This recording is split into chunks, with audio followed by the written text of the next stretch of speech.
Hello everyone. This program is designed to raise awareness about a specific issue. This is a program that is being conducted by addressing all monks. There is major crisis all over the world now. Look forward to future programs for that. This is not limited to Sri Lanka. It doesn't just affect one nation. It doesn't affect just one religion. That is why this program is being done in all languages. வணக்கம் எல்லாருக்கும் முக்கியமான கருத்தாய் உங்களுக்கு சொல்வதற்கு நான் இந்நிகழ்ச்சி வருங்கச்சில் இனத்திய நாட்களில் சமுதாயத்தில் உங்களத்தில் பரிய பிரச்சனையாக உள்ளது இப்படி நிகழ்ச்சி மீண்டும் பாருங்கள் இது இலங்கைக்கு மட்டும் மட்டுப்படுத்தப்படவில்லை இது ஒரு நாட்டை பாதிக்காது இது ஒரு மதத்தை பாதிக்காது அதனால்தான் இந்த நிகழ்ச்சி அனைத்து மொழிகளும் වලගෙප්පඩු අයිබෝවන් සීලුම දෙනාට විශේෂ කාරණාවක් පිළිබඳව දැනුවත් කරන්න තමයි මේ වැඩසටහන කරන්නේ. සීලුම වික්ෂුන් වහන්සේලා ආමන්ත්‍රණය කරගෙනයි මෙම වැඩසටහන කරන්නේ. වර්තමානයේ වන විට සමස්ත ලෝකේ පුරාම ලොකු අරුබුදයක් තියෙනවා. ඒ සම්බන්ධයෙන් ඉදිරියේදී වැඩසටහන් කරන්න බලාපොරොත්තු වෙනවා. මේ ලංකාවට පමණක් සීමා වෙලා නැහැ. එක ජාතියකට පමණක් බලපානවත් නෙවෙයි. එක ආගමකට පමණක් බලපානවත් නෙවෙයි. ඒකයි සීලුම් භාෂා වලින් මෙම වැඩසටහන ඉදිරිපත් කරන්නේ.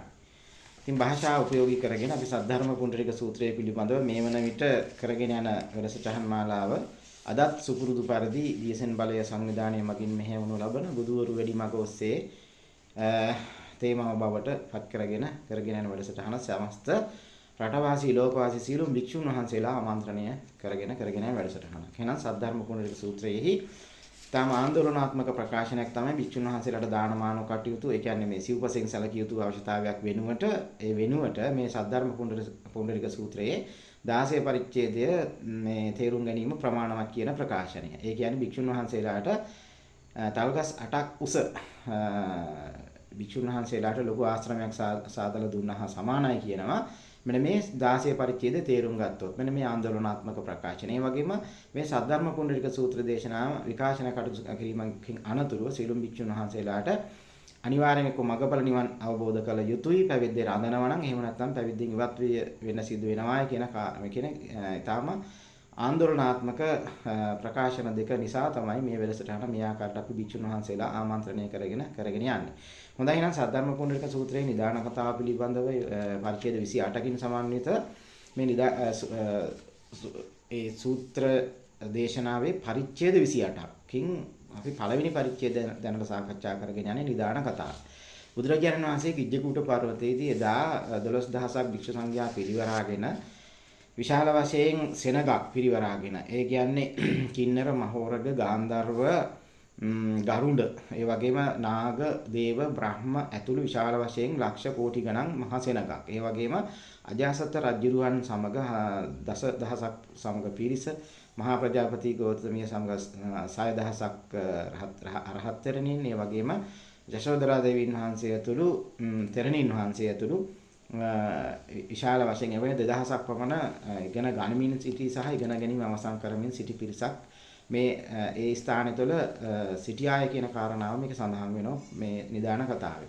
ඒ වගේම බුදුරජාණන් වහන්සේ විශේෂයෙන්ම මේ අවස්ථාවේදී මේ අති සුවිශේෂී අවස්ථාව තුල අර බුදුරජාණන් වහන්සේගේ ඌර්ණරෝම ධාතුවෙන් බුදුරැස් මාලාවක් විහිදුවපු අවස්ථාව. ඒ වෙලාවේ මංජුසුක, මහා මංජුසුක, මන්දාර, මහා මන්දාර ඒ කියන්නේ දිව්‍ය මල් වරුසාව වැටුණා කියන කාරණාව. ඒකත් එක්කම ඒ වටපිටා විඳපු ඒ තුෂ්ණිම් භාවයෙන් බලා ඉඳලා මොකද මෙවැනි දෙයක් බුදුරජාණන් වහන්සේ කරන්නයි කියන එක පිළිබඳ එකිනෙක අතරේ දැඩිසේ කතා බහට ලක් වෙච්ච අවස්ථාවක්. ඒ අවස්ථාවේදී තමයි බුදුරජාණන් වහන්සේ සමීපෙට ගිහිල්ලා මේ මෛත්‍රී බෝසතාණන් වහන්සේ ඒ වගේම මංජුශ්‍රී බෝසතාණන් තමයි මේ පිළිබඳව විමසීමක් කරද්දී බුදුරජාණන් වහන්සේ ඒ වෙලාවේ සද්ධර්ම කුණ්ඩලික සූත්‍ර දේශනාව කරලා බුදුරජාණන් වහන්සේ අර සමාධියකට සමවැදිලා තියෙනවා අනන්ත ප්‍රතිස්ථාපන සමාධිය කියලා සමාධිය. ඒ සමාධියට ගිහිල්ලා තමයි බුදුරජාණන් වහන්සේ අතීත අනාගත වර්තමාන කාලාත්‍රය තුල සත්ත්ව විශේෂ සහ විශ්ව විශේෂ ග්‍රහණය කරගෙන පැහැදිලි කිරීම ටිකක් තමයි මෙතන කරලා තියෙන්නේ මේ නිදාන කතාව. ඒ වෙලාවේ මේ මංජුසික මේ මංජුශ්‍රී බෝසතාණන් කියන්නේ මේ පෙර බුදුරු සමග මේ සද්ධර්ම කුණ්ඩලික සූත්‍රයටම සම්බන්ධ වුණු බෝධිසත්වරයෙක් කියලායි සඳහන් වෙන්නේ. ඒ අවස්ථාවේදී බුදුරජාණන් වහන්සේ මේ පිරිසට සැකයක් ඇති වෙලා තියෙන කාරණාව මංජුශ්‍රී බෝසතාණන්ට කිව්වට පස්සේ මංජුශ්‍රී බෝසතාණන් වහන්සේ තමයි කියලා තියෙන්නේ අනික් අයට සැක තියාගන්න අවශ්‍ය නැහැ. පෙර බුදුරුත් මේ ආකාරයට මේ විදිහටම කරලා තියෙනවා. ඒ ශාක්‍යමණි බුදුරජාණන් වහන්සේ කරන්නේ එවැනිම දෙයක් කියලා ඒ වෙලාවේ බුදුරජාණන් මේ මංජුශ්‍රී බෝසතාණන් මේ පිරිසට කියලා තියෙනවා. ඒ වෙලාවේ මෛත්‍රී බෝසතාණන් මේ මුල් වෙලා තමයි මේ කාරණාව දිගින් දිගටම ප්‍රශ්න කිරීම මේ වගේම මේ එකිනෙක තියෙන ගැටලු විසඳාගෙන මේ තියෙන අවස්ථාවක්. ඒ අවස්ථාවේදී විශේෂයෙන්ම පෙර කියන්නේ ගෞතම බුදුරජාණන් වහන්සේ මේ ගෞතම බුදුරජාණන් වහන්සේ සහ මෛත්‍රී මතු මෛත්‍රී බුද්ධත්වයට පත්වන මෛත්‍රී බෝසතාණන් වහන්සේ තමයි වර ප්‍රභාව විදියට සහ මේ තව නමකින් ඉඳලා තියෙන මෛත්‍රී බෝසතාණන් වහන්සේ මේ ඒ කියන්නේ මෛත්‍රී බෝසතාණන් වහන්සේගේ තිබුණලු එක්තරා ඒ කියන්නේ විරාජ ශේත්‍රයට බුද්ධ වෙන නිසා තමයි එහෙම වෙලා තියෙන්නේ. විරාජ ශේත්‍ර දැන් මෛත්‍රී ගෞතම බුදුරජාණන් වහන්සේ මේ ප්‍රඥා ශේත්‍රයෙන් බුදු වෙච්ච කෙනෙක්. ඒතර මේ මෛත්‍රී බුද්ධත්වයට පත් වෙන්නේ විරාජ ශේත්‍රය. ඒ කියන්නේ විරිය අධික බුදු කෙනෙක් බවට පත් වෙනවා කියන කාරණාවත් එක්ක එදා තිබුණලු මේ මෛත්‍රී බෝසතාණන් වහන්සේගේ පෙර ඉඳලාම එවැනි ඒ කියන්නේ ඒ දේවල් යම් දේවල් මතක හිටියා ගන්න උත්සාහ කරන්නේ නැතුව ඒ දේවල් ප්‍රායෝගිකව කුසල් වඩන තත්වයක් තමයි තිබිලා තියෙන්නේ මෛත්‍රී බෝසතාණන් වහන්සේට. ඒක ඒ හේතුවත් එක්ක මේ යෙදිච්ච නමක් තමයි තිබිලා තියෙන්නේ මෛත්‍රී බෝසතාණන් වහන්සේට. කියන්නේ වරප්‍රභා මේ බෝසත්ත්වයන්න් කියන්නේ මේ ගෞතම බුදුරජාණන් වහන්සේගේ පෙර ජන්මයක මේ බුදුබව පතන පෙර ජන්මයකදී මේ වරප්‍රභා කියන බෝසත්ත්වයෝ. ඒ බෝධිසත්වයන් එක්ක ඒ වරප්‍රභා බෝධිසත්වයන් ගේ ගුරුවරයා විදිහට ඉඳලා තියෙන්නේ මේ චන්ද්‍ර සූර්ය ප්‍රදීප කියලා බුදුවරයෙක්. එවැනිම නම් තියෙන බුදුවරු 20000ක් වැඩ හිටියා කියලා සඳහන් වෙනවා. ඒතර අවසාන බුදුන් තමයි චන්ද්‍ර සූර්ය මේ ප්‍රදීප කියලා. ඒ බුදුරජාණන් වහන්සේගේ ඒ බුදුරජාණන් වහන්සේ පිරිනිවන් පාන පෙර තමයි මේ වරප්‍රභා බෝසත්වයන්ට මේ සද්ධර්ම කුණ්ඩලික සූත්‍රය දේශනා කරලා තියෙන. ඒ සූත්‍රය තමයි වරප්‍රභා බෝසත්වයන්න් මේ ඒ ඉදපු පිරිසට දේශනා කරලා ඊට පස්සේ තමයි ඔය අවස්ථාව තුළ මේ මෛත්‍රී බෝසතාණන් වහන්සේට පැහැදිලි කිරීම කරලා තියෙනවා. මෙන්න මේ ආකාරයට තමයි කලින් සිදුුනේ මේ පෙර බුදුවරු. එතකොට අවසාන බුදුන් විදියට හිටියා කියලා තියෙනවා. දැන් අපි බුදුවරු 28 නමකින් බුදුරජාණන් වහන්සේ එදා මේ විවරණ ගත්ත බුදුන් අන්තිම බුදුන් විදියට හිටියා කියලා තියෙනවා. එතකොට මේ නම් වශයෙන් ඇත්තරම මේ සූත්‍ර දේශනාවේ නම් වශයෙන් මම ගොඩාක් වෙලාවට මේකට වෙලාවක් දෙන්නේ නැහැ. අද අපි එන්න උත්සාහ කරන්නේ ඊළඟට අපිට කියවන්න තියෙන කොටසට දෙන්නයි උත්සාහ කරන්නේ. මොකද නම් මතක් කරලා කියන්න ගියොත් මේකට අපිට ගොඩක් වෙලාව ගත වෙන නිසා. ඉතින් අන්තිමටම අපි බුදුරජාණන් වහන්සේ එදා ඒ අනන්ත නිර්දේශ ප්‍රතිස්ථාපන සමාධිය තුළ ඉඳගෙන ඒ කරපු පැහැදිලි කිරීම අතරේ අපි කිව්වේ එදා මේ කියන්නේ විශාල වශයෙන් බෝසත්තුරු වැඩ හිටියායේ ඒ බෝසත්තුරු එක එක ක්‍රියාකාරකම් ඒ කියන්නේ මතු බුද්ධත්වයේ පිනිස බලාපොරොත්තුෙන් දාන පාරමිතා පුරමින් ඒ කියන්නේ බෝධිසත්වරු විදියට නොඑක් ආකාරවලින් එදා කොයි විදියටද මේ කියන්නේ පාරමිතා පුරමින් හිටියේ කියන කාරණාව බුදුරජාණන් වහන්සේ එදා මේ අනන්ත නිර්දේශ ප්‍රතිස්ථාපන සමාධිය තුළ ඉඳගෙන කරපු පැහැදිලි කිරීම ටිකක් අපි කලින් අවසාන මේ අවස්ථාවේදී පැහැදිලි කරා. ඒතර අපි අද උත්සාහයක් දරනවා මේ නතර කරපු තැන ඉඳලා පැහැදිලි කිරීමක් කරනවා.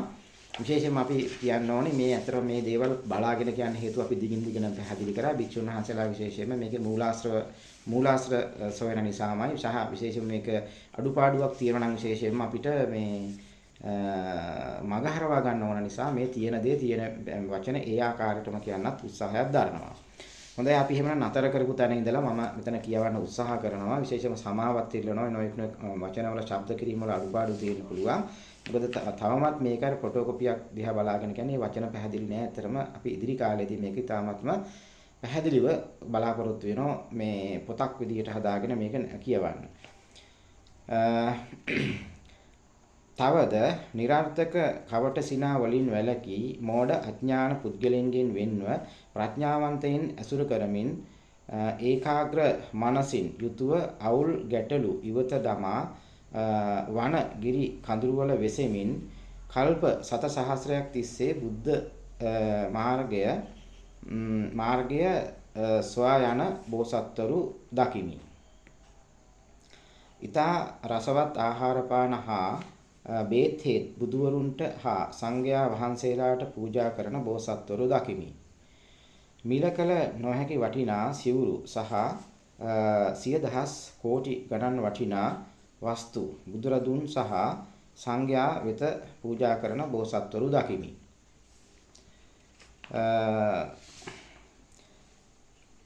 දසදහස් කෝටි ගණන් වටිනා මණික් අල්ලා කරවන ලද සහ විවිධ පුදුමාකාර ඇඳ ඇතිරිලි පූජා කරනු ලබන බෝසත්වරු දකිමි. තවද මල් හා පළතුරු ගසින් පිරි උයන් වතු ගලාබස්නා දිය ඇලි වලින් අලංකෘත වූ පොකුණු බුදුන්ට සහ සංඝයා වහන්සේට පූජා කරන බෝසත්වරු දකිමි.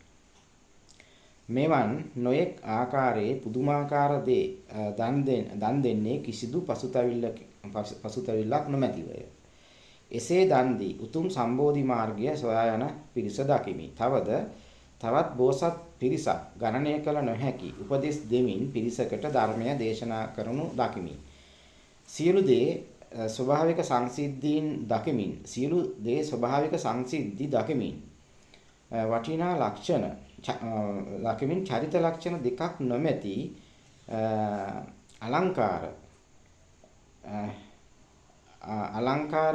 හිස් අලංකාරයෙන් සිටින බෝසත්වරු හිස් අවකාශය දක්මින් සිටින බෝසත්වරු දකිමි. මෙම බුද්ධ පුත්‍රයන් වහන්සේලා ස්වකීය මනස සියලු ඇලීම් වලින් වියුක්ත කොටගෙන ප්‍රඥාව මෙහෙවා උතුම් සම්බෝධි මාර්ගය සොයා යනු දකිමි. මංජුශ්‍රී තවත් බෝසත් පිරිසක් බුද්ධ පරිනිර්වාණයට පසුව සර්වඥ ධාතුන් වහන්සේලාට පූජෝපහාර පවත්වනවා දකිමි. තවද බුද්ධ පුත්‍රයන් විසින් ගණනය කළ නොහැකි තරම් ගංගා වැලි ප්‍රමාණයක ස්තූප මණික් ස්මාරක සාදා ඒවා සරස අලංකාර කරනවා දකිමි. මෙතන බුදුරජාණන් වහන්සේ ඇත්තරම මේ කරපු පැහැදිලි කිරීම සම්බන්ධයෙන් එක වචනයක්වත් වෙනස් නොවෙන්න ඕනි නිසා මේ ආකාරයට ඉදිරිපත් කරගෙන යනවා. නමුත් ඇත්තරම දැනට අන්තර්ජාලයේ මේක තාම පැහැදිලිව තියෙනවා. ඒ ගැන මම විශේෂම කියන්න ඕන යම් කාරණාවක්. මේ පිළිබඳව අද මේ සමාජයේ විශේෂයෙන්ම භික්ෂුන් වහන්සේලා මේ පිළිබඳව නොසලකා හරින තත්ත්වයක් එක්ක තමයි ඇත්තටම මේ සියලුම ස්වභාවික විපත් සිදු වෙලා තියෙන්නේ. ඉතින් ඒක නිසා මට කියන්න සිද්ධ වෙනවා යම් කෙනෙක් බුද්ධං සරණං ගච්ඡාමි කියලා නිකන් ඔහේ වචනෙන් කිව්වට වැඩක් නැහැ. සැබෑවටම බුද්ධං සරණං ගච්ඡාමි කියන්නේ මොකක්ද? බුදුවරු වැඩි මඟ මොකක්ද? මොන වගේ මඟක්ද කියන. එහෙනම් කාට හරි පුළුවන් නම් මෙන්න මේ කියන ප්‍රතිපදාවන් පුරන්න පුළුවන් ද බැරිදවත් කියලා අඩුතරමින් බලන්න සිද්ධ වෙනවා. සහ ඒ වගේම මේ සූත්‍ර දේශනාවේ පැහැදිලිවම සඳහන් වෙනවා එදා ගිජ්ජකූට පර්වතයේ බුදුරජාණන් වහන්සේ එදා මේ දැන් අද වර්තමානයේ මේක කරන්න බෑ කියන එක කාරණාව හරි. ඒ කියන්නේ අද කරන්න වෙලා තියෙන මේක වෙනස් ස්වරූපයෙන්. එදා බුදුරජාණන් වහන්සේ කරලා තියෙන්නේ ඌරණ රෝම ධාතුවේ මුද්‍රස්මාලාවක් විහිදවලා මුළු සමස්ත විශ්වය පුරාම විහිදුවා හැරිය කියලා තියෙන. එතකොට සීලුම දේව බ්‍රහ්ම ඇතුළේ මේ අදෘශ්‍යමාන සීලුම් බලවේග ඒ වටා එක්රොක් වුණා කියලා තියෙනවා. එතකොට ඒ කියන්නේ එවැනි හොඳ ආත්ම හොඳ බලවේග ඒකරාශී වෙනකොට ඔය යක්ෂ ඇතුළු මේ බොහොම පෞකාර අය සමීප වෙන්නේ නැහැ. ඉතින් ඒ හේතුව නිසා අනිවාර්යයෙන්ම මේ සූත්‍ර දේශනාව විකාශනය කරන්න සමස්ත විශ්වයේමටම ඒ කියන්නේ අපි දන්නවා ගාන්ටාර ගහනවා හේවිසි ගහනවා එමකෝ සීලු දැන් දේශනාවක් කරද්දී සමන්ත චක්කවාලේසු කියලා මේ දේවතා ආරාධනා කරනවා. ඉතින් ඒක නිසා මේ සූත්‍රය විශාල වශයෙන් ඒ කියන්නේ අපිට ශබ්ද විකාශන යන්ත්‍ර යොදලා සමස්ත රට පුරාම එකම වෙලාවක එකම හඬින් දින 21ක් මේක මේ සූත්‍රය අඩංගු වෙන විදිහට තියෙන දින 21ක් විකාශන කටයුතු කරොත් සීලුම ඒ අවිශ්ව ශක්තියින් විශ්ව මේ දේව බ්‍රහ්ම බලවේග මේ කිට්ටු වෙනවා මේකට සමීප වෙනවා ඒක රාශි වෙනවා කියලා. ඒ හරහා තමයි දැනට වර්තමාන අර්බුදය විසඳෙන්නේ කියන කාරණාව දිගින් දිගටම මේ සූත්‍ර දේශනාවේ පැහැදිලිවම සඳහන් වෙනවා. ඒක නිසා සීලුම් භික්ෂුන් වහන්සේලා අනිවාර්යයෙන්ම මේ පිළිබඳව අවධානය යොමු කළ යුතු පිරිස තමයි භික්ෂුන් වහන්සේලා. එහෙම නොවන තත්වයක් තුළ අනිවාර්යෙන් ලොකු සමාජයේ ලොකු ස්වභාවික විපතක් වෙන්න පුළුවන් මොනවා හෝ අකරතැබ්බයක් වෙලා සමාජයේ ලොකු මේ විනාශයක් වෙලා අන්තිමට ජනාධිපතිතුමාට සිද්ධ වෙන්න පොලිසිය දෙපාර්තමේන්තුව යොදවලා හරි මේක කරවන්න ඒ තරම් මේකේ අත්‍යවශ්‍ය කාරණාවක් බව අනිවාර්යයෙන්ම මේ සූත්‍ර දේශනාවේ පැහැදිලිව සඳහන් වෙනවා. ඉතින් ඒක නිසා මේ පිළිබඳව සමස්ත භික්ෂු ප්‍රජාවම රටවාසී ලෝකවාසී සීලුම භික්ෂුන් වහන්සේලා මේ පිළිබඳ වහවහ අවධානය යොමු කර යුතුමයි කියන කාරණාව අදත් එහෙමනම් මේ ආකාරයට පැහැදිලි කරනවා. එහෙමනම් අපි තව දුරටත් මෙවැනිම වැඩසටහනකින් මුණ ගැහෙන්න බලාපොරොත්තු වෙනවා. දීසන් බලය සංවිධානය මගින් මෙහෙවනු ලබන බුදුවරු වැඩි මඟ ඔස්සේ තේමාව බවට පත් කරගෙන යන වැඩසටහන් මාලාවේ තවත් වැඩසටහනකින් අපි නැවතත් මුණ ගැහෙන්න බලාපොරොත්තු වෙනවා. සියලු දෙනාටම තෙරුවන් සරණයි.